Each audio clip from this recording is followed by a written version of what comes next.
मौलाना आज़ाद junior research fellowship है, उसको सरकार ने बंद कर दिया। तो बड़ी तादाद में लोगों को पता चला कि अच्छा एक ऐसी भी स्कॉलरशिप थी कि अगर आप नेट का एग्ज़ाम नहीं निकाल पाते हैं, JRF में आप कामयाब नहीं हो पाते हैं, तो PhD करने के लिए एक दूसरा रास्ता मौजूद था। लेकिन ज़्यादातर लोगों को पहले पता नहीं था, अब पता हुआ है। जब ये बंद हो गया है तो ऐसी और कुछ स्कीमें हैं क्या माइनॉरिटीज़ के लिए, जिससे जो माइनॉरिटी से ताल्लुक़ रखने वाले फ़ायदा उठा सकते हैं? आप कुछ बता सकते हैं? हाँ, कुछ स्कीम है, जैसे पढ़ो परदेश योजना।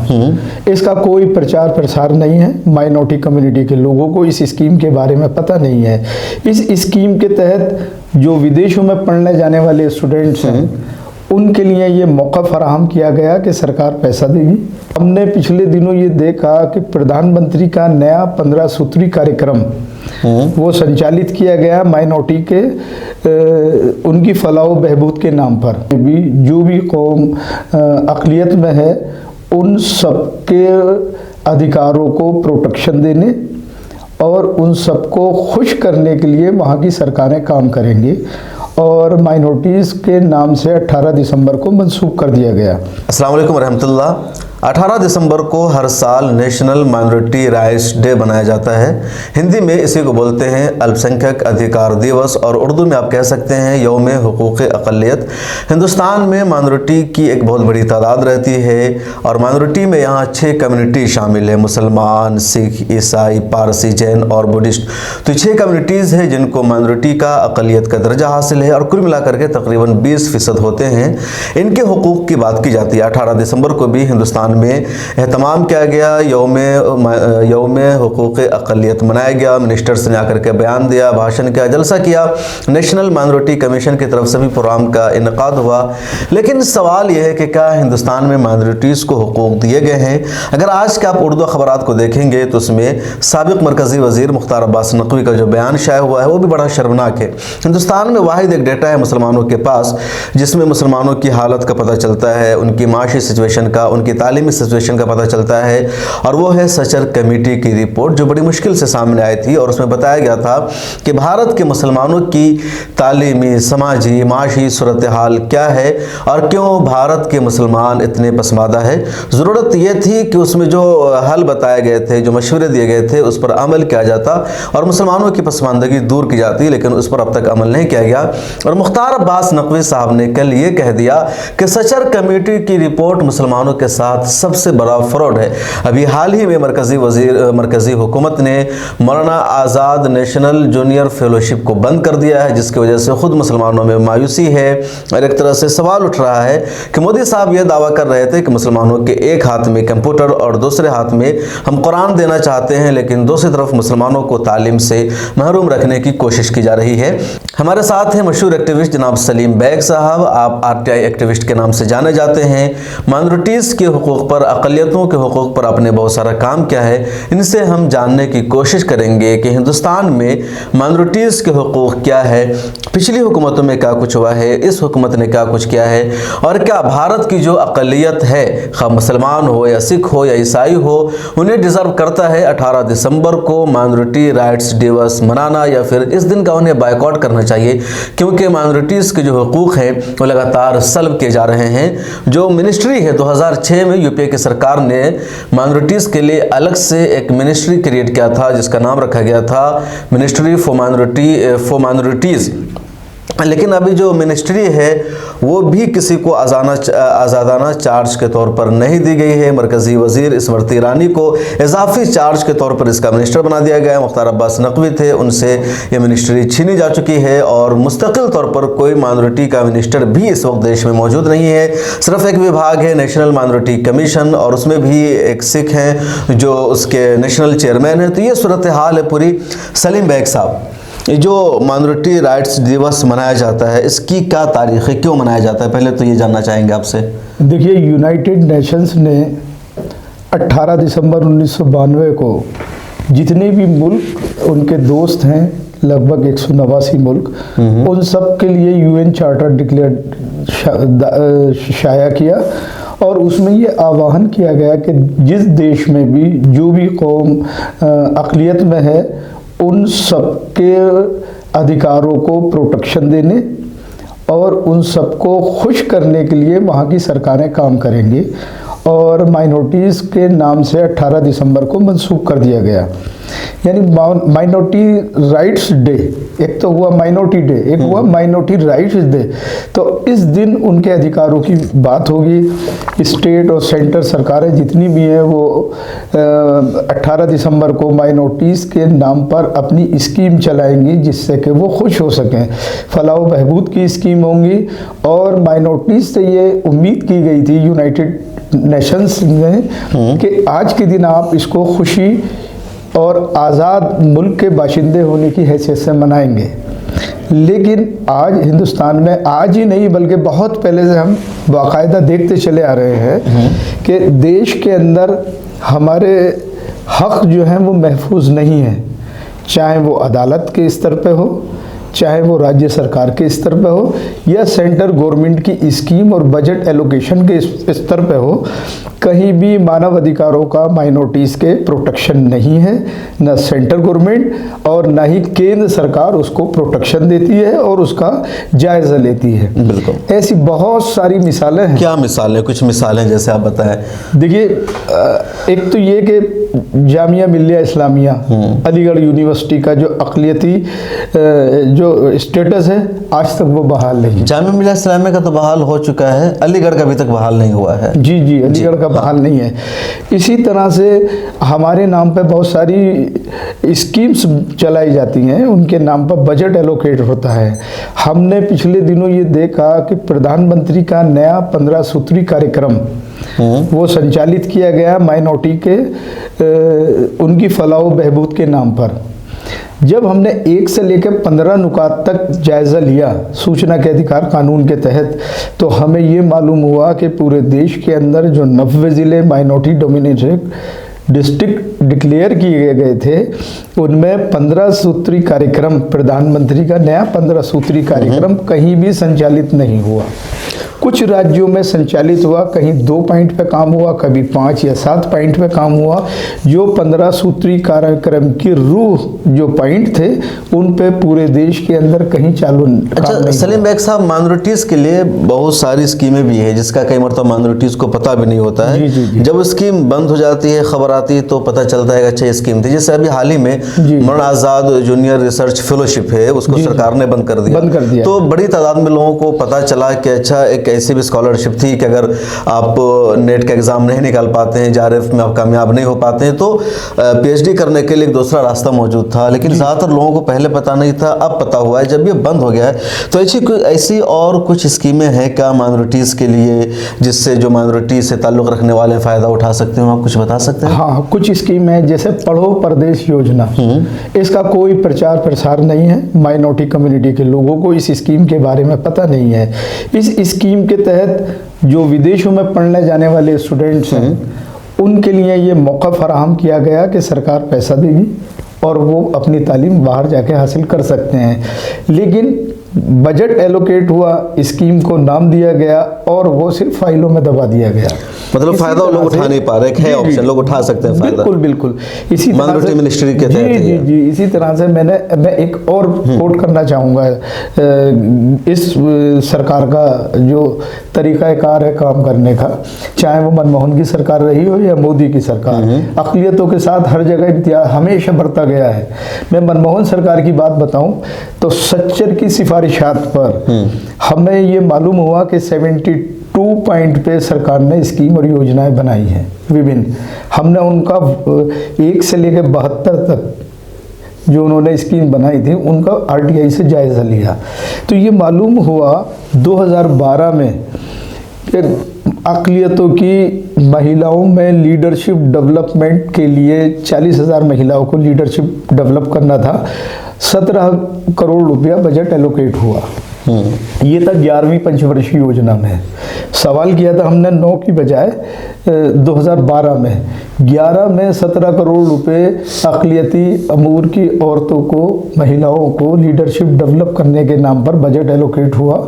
2012 में बताया गया RTI के रिप्लाई में कि अभी इस पर काम शुरू नहीं हुआ है। 3 साल तक आप बजट एलोकेट होने के बाद कोई काम शुरू नहीं करते।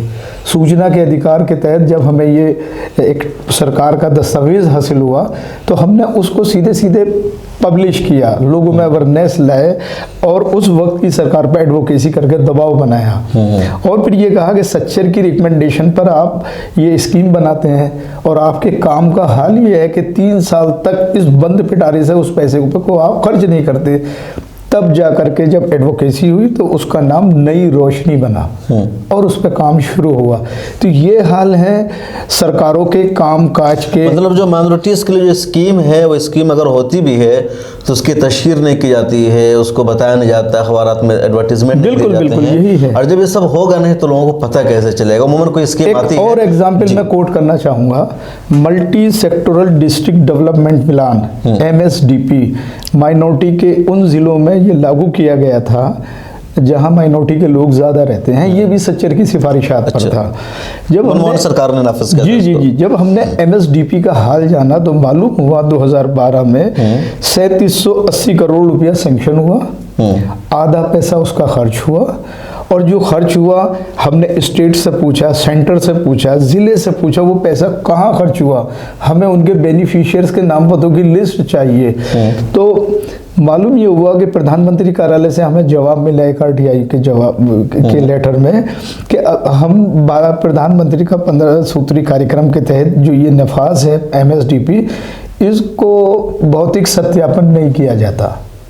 तो हैरानी की बात है, बहुत सत्यापन नहीं किया जाता मतलब। तो फिर क्या होता है? फिर हमने वही सवाल पूछा स्टेट से जहां जिन राज्यों में वो लागू था, तो राज्यों को भी मुख्यमंत्री कार्यालय को इसका खबर नहीं था। फिर हमने 90 ज़िलों से पूछा उनके कलेक्टर से कि आप ये बताइए बेनिफिशियर्स कौन है इसमें, तो उनको भी नहीं पता था। आखिरकार हमने डिस्ट्रिक्ट वेलफेयर ऑफिसर से पूछा, DMO से, कि उनके बेनिफिशियर्स के नाम पतों की लिस्ट दीजिए जिनके ऊपर आपने ये माइनॉरिटी का पैसा खर्च किया।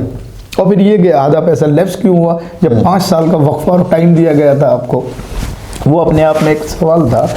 लेकिन हमें ये बताया गया कि इसका कोई डाटा हमारे पास नहीं है और विकास के नाम पर कुछ भवन बनाए गए थे।